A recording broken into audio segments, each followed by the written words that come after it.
الله naxariistay waxa magaalada Hargeysa ku dhintay xalay toole madaxweynihii hore ee Somaliland ahaana madaxweynihii afraad ee Somaliland soo mara Axmed Maxamed Maxamuud Aadan Silaanyo haddaba taariikhda madaxweynaha iyo waxyaabaha kaga duwanaa siyaasiyiinta Soomaalida waxaan ka wareysan doonaa xildhibaan Cabdiraxmaan Yuusuf Cartan oo hore xildhibaanada Somaliland baarlamaanka uga soo mid noqday ahaana qoraaga buugga Axmed Silaanyo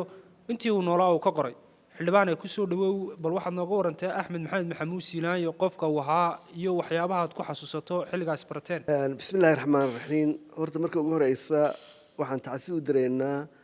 qoyskii uu ka geeriyooday Axmed Maxamed Maxamuud Silaanyo waxaan u direynaa mataqaan bulshada reer Somaliland ninka odayga ah ee mataqaan tacab badan galiyay horumarkeeda iyo ka shaqaynteeda إنا لله وإنا راجعون كل النفس ذائقة الموت إلى هون حريصت إننا سمر يا أمان هنا قصي دمانتين بقى هدي أن كاجو هو أحمد محمد سيلايو بوجي سبان قرية تاريخ أحمد محمد سيلايو وبوج وين وأفر بقولوا بوجا بوجا سحكوا رمي دمان إلى بربارنتي سيلايو متغانا مركو ونقدم مدحوينها إلى أي شقوين كفر بدنا وساق بطي هذا هاي حلقي دولة الصومالية هذا تاي حلقي هلقنكي هذا تاي حلقي مقرنة الصومالية دولة نمذجة رجع أحمد محمد سيلايو واحد شراء يعني على مدى وين بشراء أو نرشيس كميدا أو ضدكوا ده يقانان وحلا يقانا إن أحمد محمد سيلايو مركي ودولة دي سياد بريئون وهوسير كوفر فرعونا وقول ديرنا وقول متقانا يعني وحقبت كبدنا يسوون نند اللي يراه أو متعلن أو متقانا وقد حموق ذي waxaa ninka qodhay mataqaan siyaad barreena mataqaan runtii uu sheegi jiray qaladaadkiisa sheegi jiray markii siyaad barre la toosin kari waayna in dawladii ka tagay oo uu galay yani halgankii markii waqooyiga Soomaaliya yani Somaliland xasuuqa lagu sameeyay inuu ka cadhooday ka tagay uuna halgankii qayb galay Axmed Maxamed Silaanyo markaa halgankii wuxuu kaga suntan yahay inuu noqday ninkii cagta salka u dhigay SNM oo baxaadagaysa oo intii 4 sanadood jirtay 4 gudoomiye iska bedeleen markii uu Axmed qabtay wuxuu noqday gudoomiye ummadii oo dhan hanta wuxuu noqday gudoomiye ugu waqtiga dheeraa wuxuu noqday gudoomiyihii markii uu qabtay ay dagaaladii ugu muhiimsanaa ee mataqaan lagu jibinayay siyaad bare qaatay Axmed Silaanyo markii dambe uu mataqaan isagoo wali la rabo oo aad iyo aad loo taageersan yahay ayaa khilaaf sagaashanaadkii kooxo mataqaana iska soo horjeeda ay yani ku noqdeen mucaarad dabeeto wadankiina gabagababa joogo siyaad barre waa markii shadaafta loo qaadiyay Axmed markaa muran si aan muran dhicin markii uu mataqaana wuxuu door biday inuu ka tanaasulo uu walaalkii Cabdiraxmaan Axmed Cali Allahu naxariisto isagana uu u baneeyo kursiga sidaasna Soomaaliland ay ku guuleysatay laakiin taariikhdaas waa taariikhda la hayo yaadar taariikhda la hayo ay aad cid ka ogtahay taariikh baa jirta muhiim Axmed Silaanyo oo aan aad loo ogeyn Axmed Silaanyo markii Somaliland xisbiyada laga abuuray wuxuu noqday siyaasi weyn oo mataqaana ina baray mucaaradada qaabka mucaaradada ina baray xisbigiisa kulmiye markuu sameeyay wuxuu noqday xisbi geed weyn oo la harsado oo dhammaan aqoon-yahanka iyo mutacallinka iyo waxgaradka Soomaaliya hoostii joogan meel aad looga doodo oo yani xisbiga dimuqraadinimada xisbiga حزب الدود كل كسعته حزب متقانا أفكار كان الدون أو كشاشات كسعته هذا أي لما أنتوا أفكار تاسو هو صار يا أحمد سيلايو برجع حنون كلام متقانا أحمد سيلايو وحول إلى برنك الدوني متقانا إنه معارض إنه حزبي سياسي كشقيه وحول بهاي الحلقي كل مية أحمد سيلايو وكاها قدوميها وحين عشري يسيدي اللو مارين شري خلافات كدت كدحتي الساعة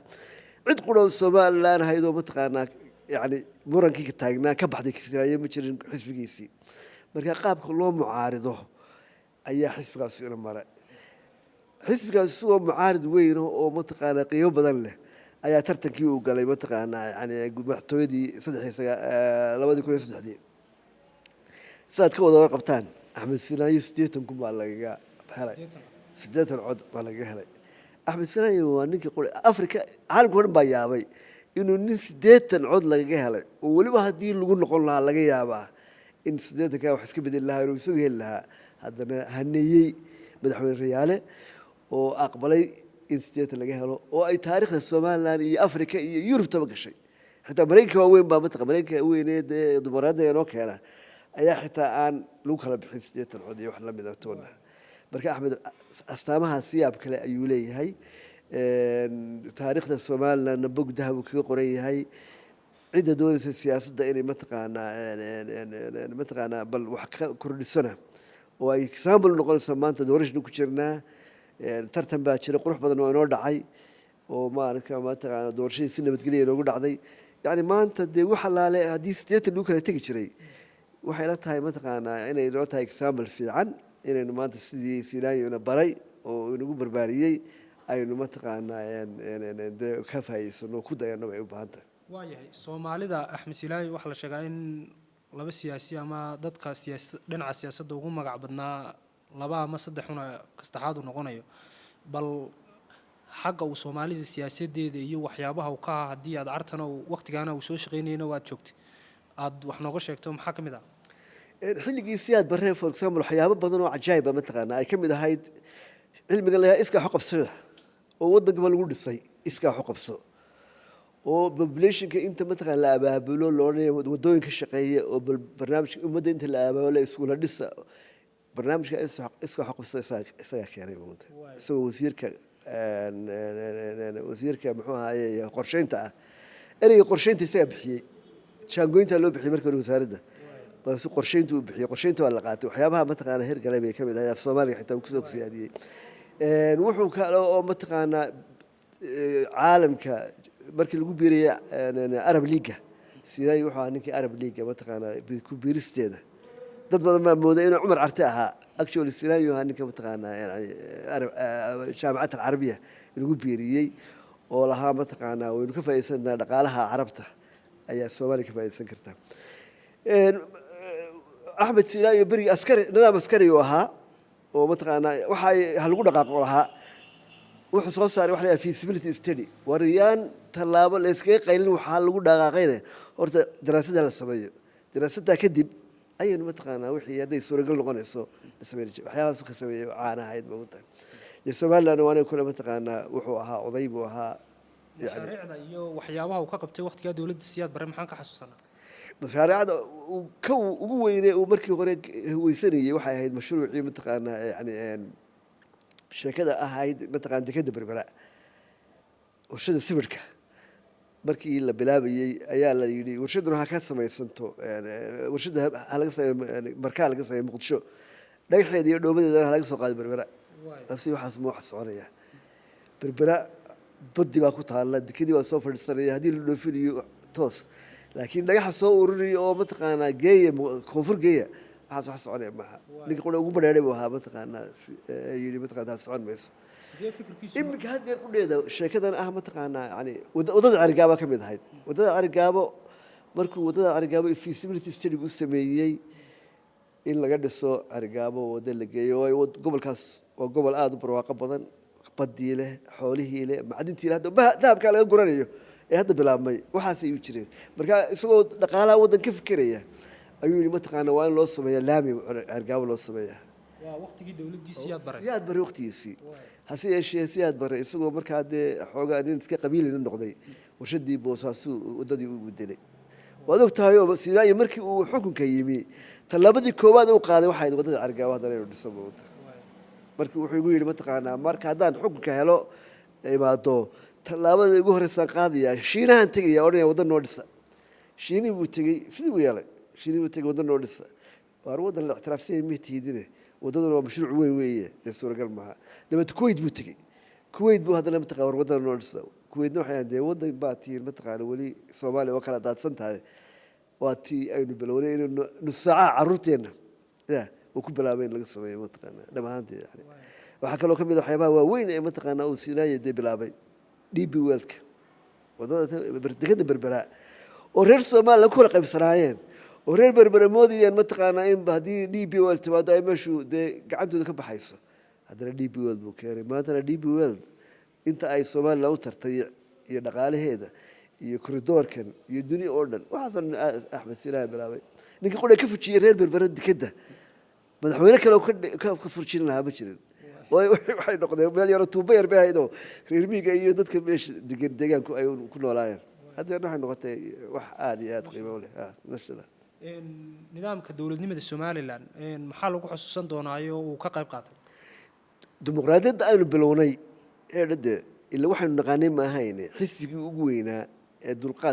dulqaadka mataqaanaa yani waxa weeye dimuqraadiyadda waxa weeye dad kala fikradii inay wax wada samaystaan kulmiye wuxuu ahaa xisbi midaynayay dad kala fikrada oo yani halkaa inta la isku garaaco ra'yi lagu qaadayay matahay axmed baana taas suura gelinaya maqsuudta cid kale cadhoonaysa had marka aakhirka la isgaraaco waa loo codaynaya hadhow meeshii loo bata ayaa dimuqraadiyaddeenna waxaan ku leeyahay adeer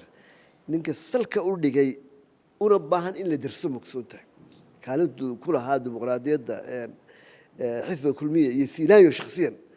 waxaa la odhan jira waa geed la hadhsanayo ahaa mataqaana oo ay dhammaan dadka kale fikradda ahi aan qofna ka qaloonaynin ninna fikradiisa la qaloon maayo maadaama uu siinaayo halkaa uu fadhiyo mawta fikrad kastoo aad qabto waad sheegaysa mawta cid kasta oo dad baa jira dadka iliidka ah ee mutacalimiinta oo soo dhaweysta dadka shicibka baa imanaya meesha oo dowladaha ka jeedinaya iyo dee sheekadii doorashadii inaynu iyadoo mataqaanaa labadii xisbi saa isu yihiin in dee uu yeelay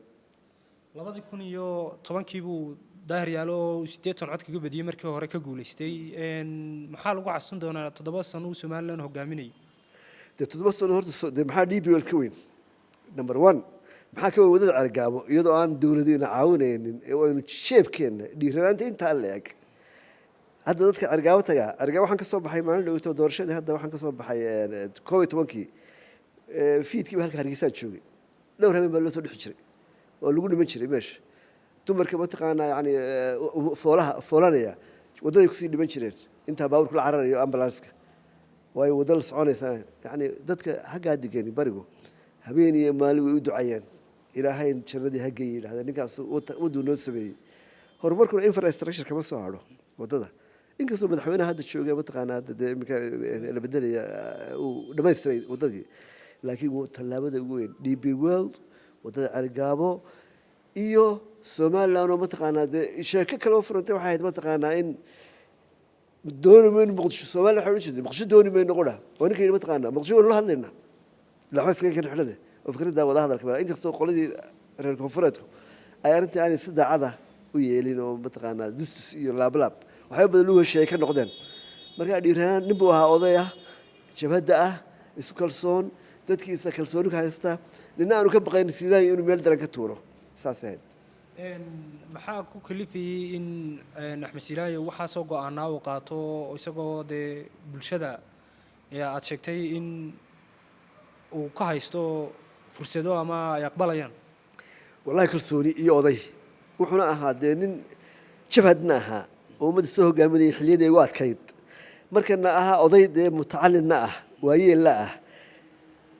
dadkana Soomaaliland oo arkay caruurtiisii oo arkay oo iyaguna ay arkeen oday mataqaana aan marnaba meel xun dhigaynin kalsoonidaas ugu wacnayd inuu waxyaabo badan oo aan qof caadi qaadeen uu qaaday Soomaaliland artanow maxaad adigu shakhsi ahaan dadka Soomaalida ugu fasir lahayd saaxiib ahayd in isku dhow buug baad ka qortay maxaad ugu fasir lahayd Axmed Silaayo shakhsiyadiisa wallahi Axmed Silaayo shakhsiyadiisa hadda waxa kaaga tilmaamay ninkaas nin aad u mutacallin oo ahaa aad u dulqaad badan buu ahaa aad u dhigaysta dadka ma hadaad tahay ninka ugu muhiimsan maanta iyo hadaad tahay qofka shicibka ugu caadisan labadiina isla si idin dhigaysanaya maanta ixtiraam xishmad muxuu ahaayay yani weligii ma aqoonin dadka dabadiisa inuu wax ka sheego wixii uu fikrad qabo dad baa isla laxanta wax suuragal impossible baahid in la laxanto cid kale Silaayo marka Silaayo waxa mataqaanaa nin aad u ballaaran buu ahaa nin aad u qiimo badan buu ahaa nin wadanka wixii itaalkiisa ilaa isagoo yar tacab galiye badan buu ahaa waxay la tahay shicibka Soomaaliland way garanayaan Silaayo iyo waxtarkiisii dhamaanteena waxaynu u naahay ilaahay jannadii ka waraabiyo qof kastii qof waaraya ma jiree alxamdulillaah rabbil caalamiin geerida Axmed Silaayo shacabka reer Soomaaliland iyo dadka Soomaalida maxay uga dhigantay wallahi dee waa iska wax la yaab leh ma aha Axmed hadda muddadan ugu dambeysay uu xanuunsanayay ma wax ku soo booday ma ahayn arrintan ma ahayd arrin la ogaabay ahayd inuu xanuunsanayo yani dee waxa weeye muslim baynu nahayo dee ilaahay baa qof kasta markiisa oofsanaya waxaanu idhahnaa antum saabiquun naxnu laaxiquun idina waa naga horeysaanoo idinka dambeynaa weeye muuta marka alxamdulillahi rabbil caalamiin waa inuu ducaynaynaa siyaasiyiinta somaliland maxay kaga dayan karaan hogaamintii axmed siiraaye iyo waan kuu sheegay siyaasiyiinta somaliland weliba xilligan dimuqraadiga ah sidii xisbiga mucaaradka loo maamulo ayay ka baran karaan buuggana aad baan ugaga hadlay yani sida yani waa challenge weyn weeye mujtamaceena aad mujtamac hawl badan weeye yani qofka caadiga ma maamuli karo laakiin dulqaadkiisa afkaarta oo dhan uu soo dhaweynayo dadka uu dhexdhexaad u yahay oo aanu qaar kooxaysi iyo waxaas ma lahayn xaasha lillah dad isku hayntiisii waayeelnimadiisii iyo waa ninkuu geed la harsanayaaba waa dhammaantiisba mataqaana marka nin qaali u ahaaba wax badan baa laga baran karaa xilligan aynu hadda ku jirnaan waa xilligii dee axsaabta marka wax badan baa siiraayo laga baran karaya aniga waxay ila tahay mataqaanaa in loo fiirsado muddadii uu mucaaradka ahaa khaasatan markii laga helay doorashada kadib ayay ugu sii dareen maanta oo dad badan oo rag badan oo xag jira ayaa xisbiga ka mid ahaa mataqaana oo talooyin adag u soo jeedinayay oo aanu ka hoos qaadaynin maanta oo lahaa fikradda dad kala duwan buu isku hayay beelo kala duwan buu isku hayay cirif ilaa cirif somaliland xisbigiisa waa laga tirsanaa arrintaas maxaa u sahlay hadda mesela haddaad example soo qaadatid muxuu ahaaye sheekada sool iyo cali khaliif dee waad dhegeystay yani sida uu noola talin jiray oo walaahi waryaadhaheen markii sinaayi wareejinayay xukunka hadalkii ugu muhiimsanaa uu u jeediyey madaxweyne muuse bixi wuxuu ahaa markii uu helay madaxweyne muuse bixi ku soo baxay arrintaas waxaan kaala dardaarmayaa muusow arrinta khaatumo inaad xoog badan saarto inaad halka aanu ay taallo hore uga sii wadid ayuu kula sii taliyey waayo waxyaabaha somaliland ku ahaa yani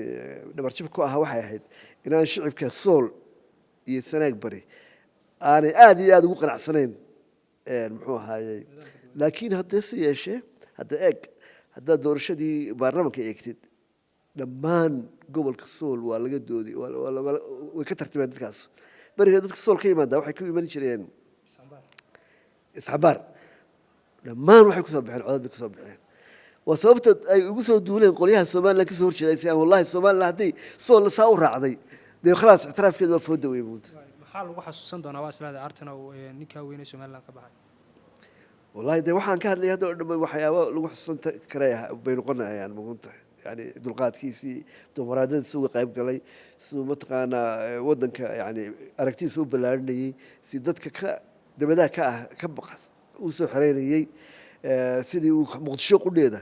aan loo odhan muqdisho dooni mayne laakiin muqdisho in lala wada hadlo wax lagu heshiiyo uu ka howlgalay hawshaas waa hawl iminka maamulka ciddii soo baxdaba u taallo weeye maantana